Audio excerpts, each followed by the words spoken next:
Une ville rassemble du monde, beaucoup de monde. Une ville a sa police, ses règlements. Une ville se protège. Une ville a une histoire. Chaque lieu, chaque endroit d'une ville en cache un autre. Autrefois, il y avait des remparts, il en reste encore des traces. La tour au diable. Pour entrer en ville, il fallait montrer patte blanche au pont des Grilles et aux portes comme cette porte Chambière qu'on a détruite en 1902. Pourquoi une porte à cet endroit ? Elle donne sur une île et de cette île on ne peut venir de nulle part. Alors de quoi la ville se prévient-elle ? Le monde a changé, les frontières sont invisibles. Mais des ossements affleurent là-bas tout au bout de l'île, traces des chevaux qu'il y avait là avant la guerre de 1870, avant qu'on y mette en vrac tout ce qui gêne. On y a même enterré les pierres des quartiers populaires rasés, Chambière, Pontifroy. Sur cette île, on est maintenu à l'écart, sous surveillance. Il y a là des militaires, des barrières, des barbelés. La rue qui la traverse, on lui a donné le nom d'avenue de Blida en 1958. Blida, une petite ville ensoleillée au sud d'Alger. Algérie 1958, c'était la guerre.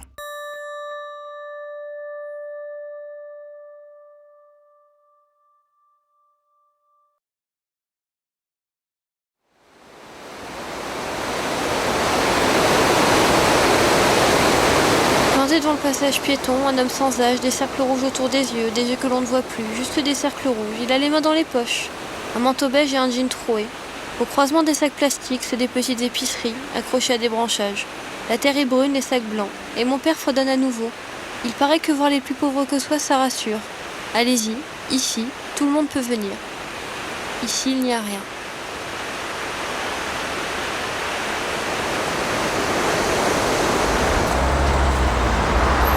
Merci, bon, tu mets pas dans ta boîte, s'il te plaît.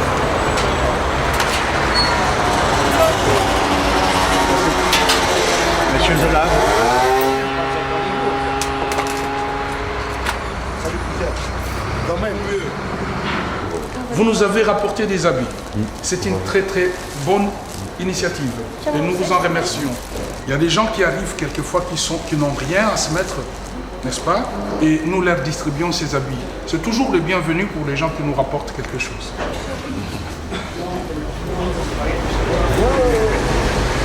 Non, c'est pas la peine, cousin. Non, tu vas pas y aller. Mais c'est pour les écoliers.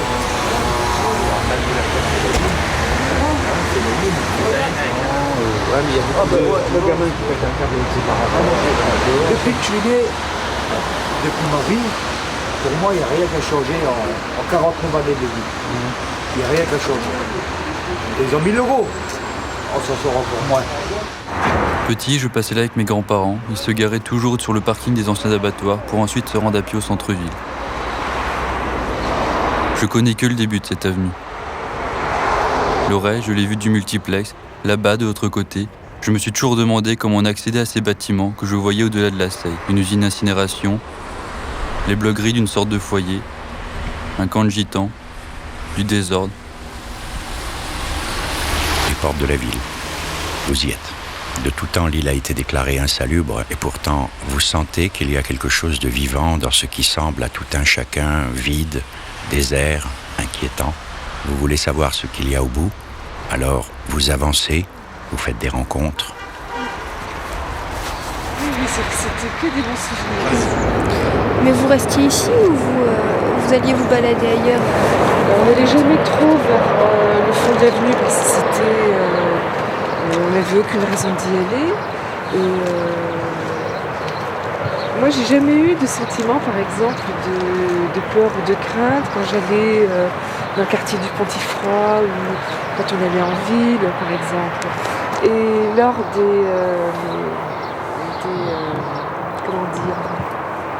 la guerre d'Algérie, on était quand même un peu plus protégés parce qu'il y avait donc les travailleurs algériens et les gens n'avaient pas très envie de venir de ce côté-là. En plus de ça, on venait ici que pour aller sur Saint-Julien par exemple, donc c'était vraiment un quartier qu'on traversait. Il n'y avait que le café qui était au niveau des abattoirs, mais il n'y avait que les gens des abattoirs qui allaient. L'abattoir, mes parents tenaient le café de l'abattoir en 1946, au mois de février. J'étais gosse, j'avais 12-13 ans. C'est là que tu tuais les vaches. Alors il y avait un appareil, un cylindre, comme ça, il était sur le fond de la vache, et hop, ça rentrait dans le cerveau. Et puis ça revenait, puis la bête, elle tombait par terre. Et tout de suite, il l'égorgeait, et avec un osier, de l'osier, il lui passait dans la trachée pour accélérer le sang, pour que ça coule. Fin 46, début 47, il y a eu les inondations ici. Et dans la nuit, le deuxième génie, on était bien placé. Le deuxième génie avec ses barres qui passaient ici. Il y avait de l'eau comme ça ici. Tout était noyé, tout là-bas. Là-haut, il y avait un truc où ils fusillaient les gens, là où vous n'avez pas vu, derrière la Ganisse, là-haut. Il y a un petit fortin là-bas. Dans le temps, c'était entouré d'eau, ce truc-là. Après la guerre, les collaborateurs, les trucs, ils avaient fait trop de mal. Ils ont réfugié, tout ça. Là-haut, c'est là-haut, il y avait un camp.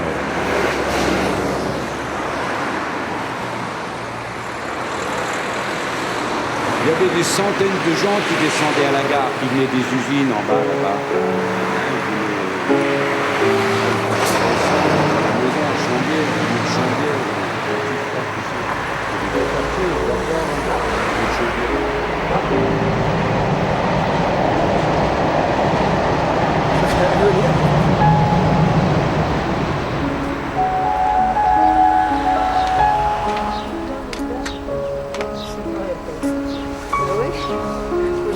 Bonjour madame.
On se croirait nulle part et c'est pourtant la ville.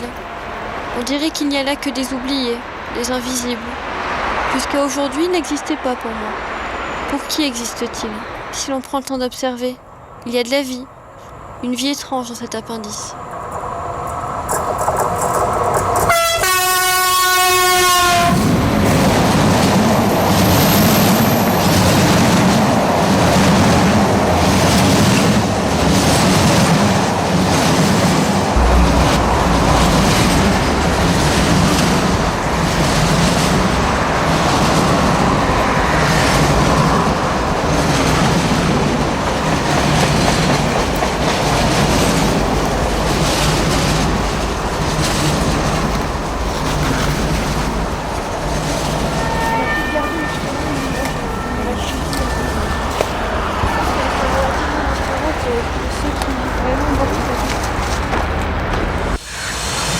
Pour une surprise, c'en fut une. À travers la brume, c'était tellement étonnant ce que je découvrais soudain. Tout galérien que j'étais, je me suis mis à bien rigoler en voyant ça droit devant moi. J'en avais déjà vu des villes, bien sûr, et des belles encore, et des ports. Mais chez nous, n'est-ce pas, elles sont couchées, les villes. Elles s'allongent sur le paysage, elles attendent le voyageur. Pour un miteux, il n'est jamais bien commode de débarquer nulle part. Mais pour un galérien, c'est encore bien pire.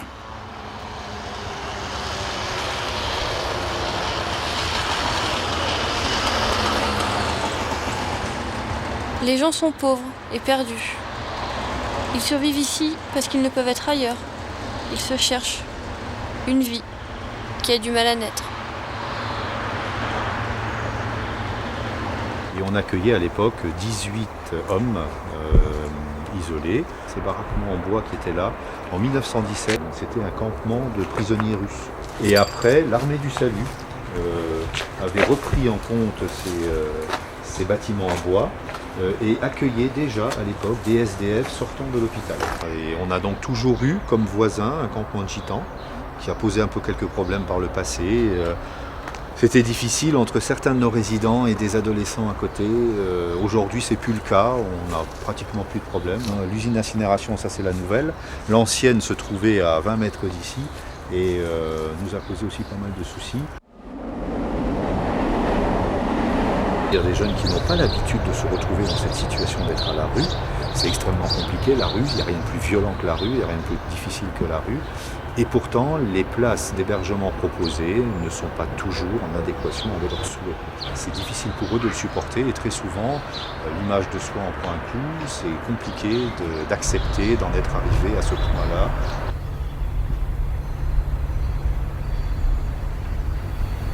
Il y a 2 ans en arrière, avec les demandeurs d'asile, il y avait une crise là, un petit peu de place et effectivement on avait retrouvé dans l'avenue ici un certain nombre de demandeurs d'asile qui n'étaient pas pris en charge par le 115. Une trentaine de personnes avec des adolescents, des personnes etc. dans la rue sous des vaches en plastique qui étaient là et qui attendaient une hypothétique solution d'hébergement. Et donc du coup on ne pouvait pas passer le matin, franchir la porte, on allait vers eux, savoir qui ils étaient, qu'ils nous racontent. Et un dialogue s'est instauré et on a même après dans la maison autorisé à des douches et même à les nourrir, etc. Alors qu'on n'avait pas de moyens supplémentaires.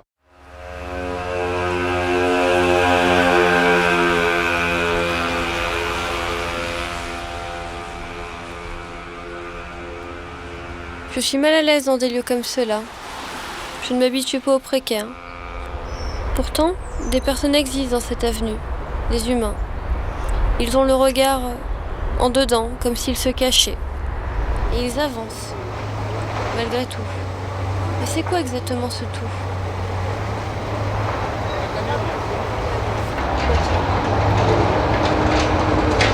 Bonjour.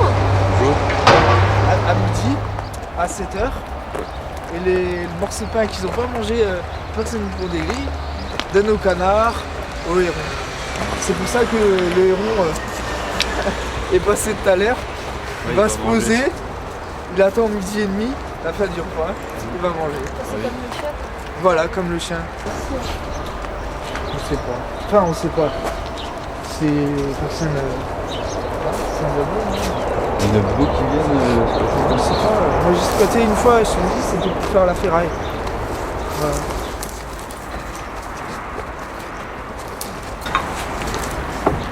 Et là t'as une entrée. Juste là en fait. Alors on ira pas voir. La porte de la fenêtre. La fenêtre. Et juste maintenant.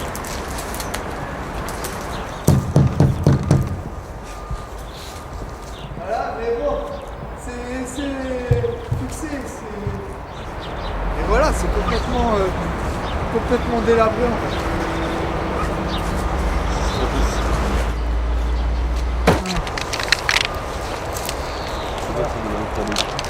Ouais, bah en fait avant, ça c'était...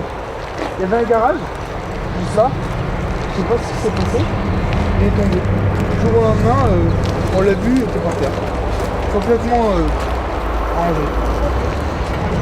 Ah ouais, bah oui. Ça fait... Ouais.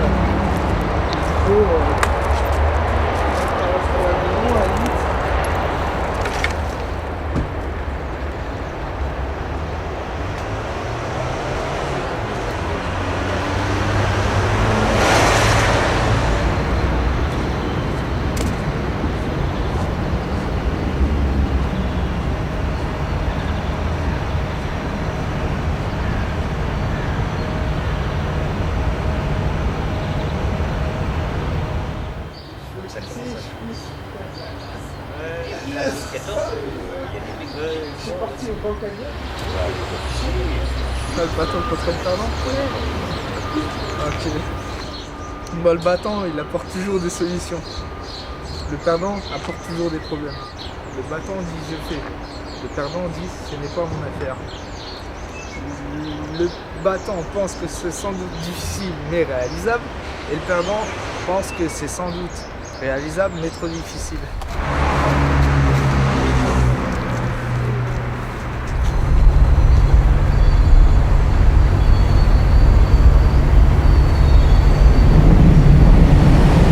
Métal, verre, usine de traitement de déchets, et barbelés encore. On aime ça du côté nord de l'avenue. Peur de la misère qui se trouve en face, au sud.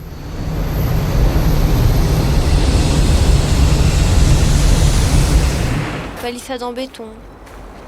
Terrain vague.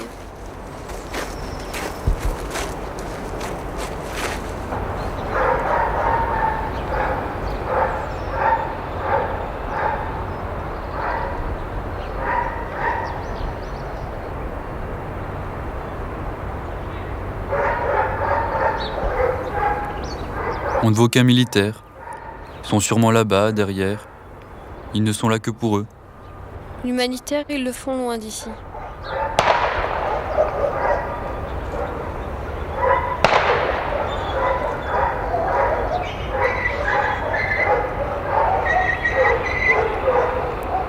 Lourdeur, saleté, des masses d'êtres vivants qui ont atterri ici, après des tas de trucs, des tas oubliés, caducs, des puits d'oubli qu'il faudrait forer avant toute chose, avant de pouvoir appeler un chat. Amoncellement de cellules vivantes ou mortes, toutes ici, stockées, vieillissantes. Un purgatoire, et pas d'escalier de sortie. Des ombres vous suivent sous leur capuche. Des corps vous frôlent. Y a-t-il encore quelqu'un dedans ?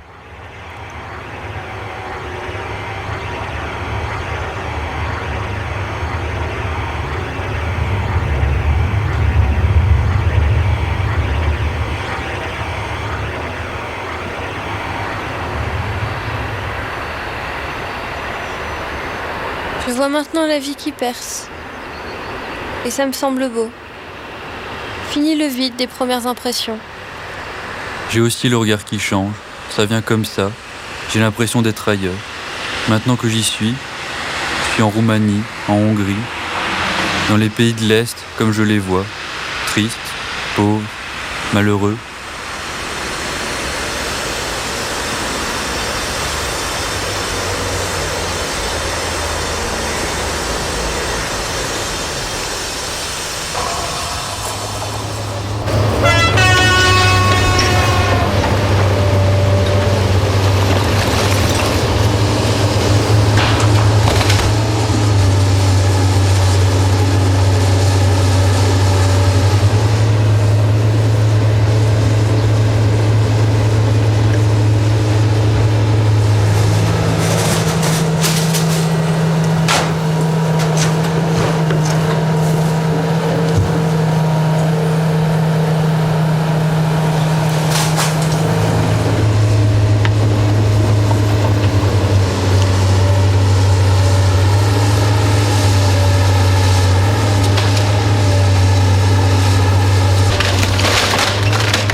Avec mes grands-parents quand j'étais petit, j'allais toujours au début de l'avenue et j'ai jamais été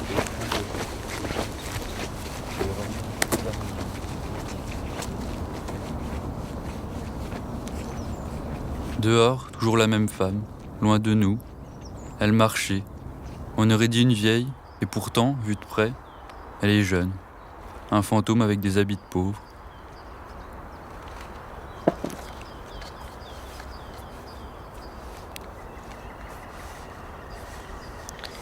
Et aussi ce couple, homme et femme avec un bébé roulé dans une couverture, et qui nous suivait. Puis ils ont fait demi-tour. Que cherchaient-ils ? Qui cherchaient-ils ? Qui peut-on trouver ici ? Qui est-ce ? C'était le buraliste de la rue des Ponts des Morts.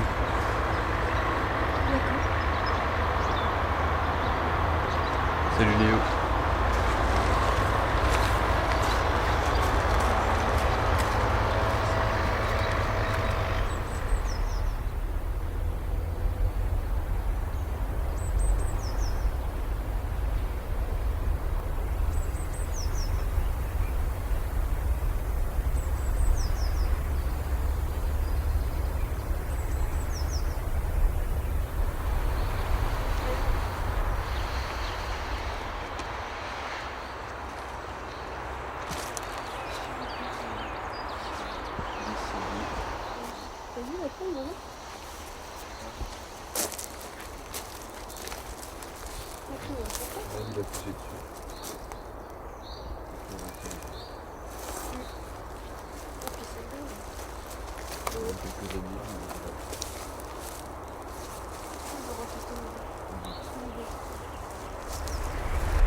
Il allait devant lui, avec anxiété, mais avec calme, ne voyant rien, ne sachant rien, plongé dans le hasard.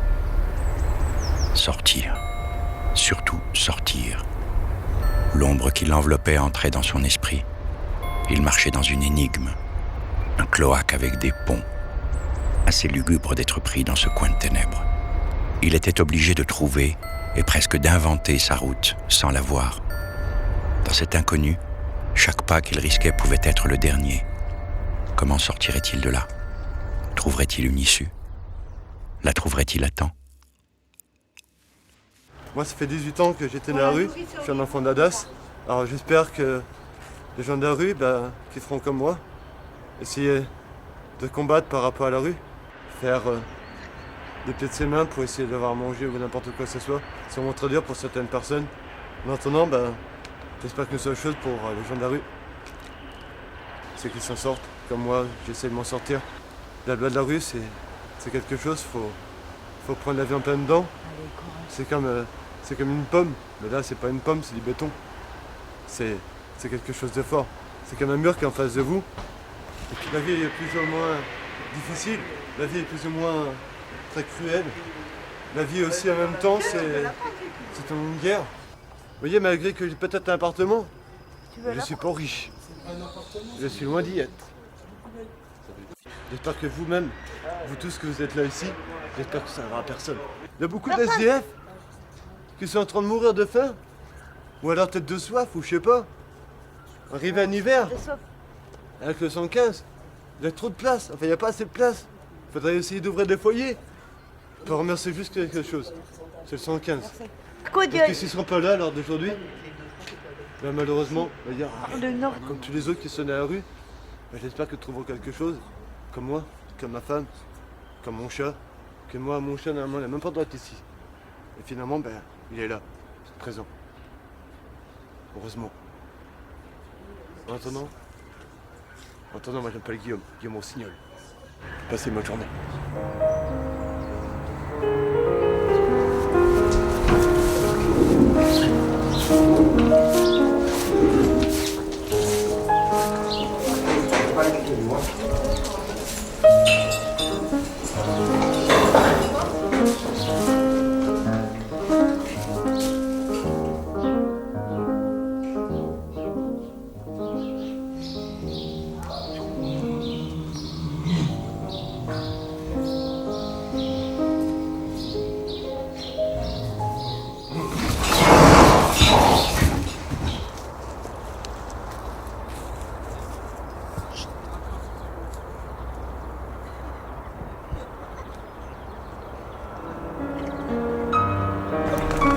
Ça va chier.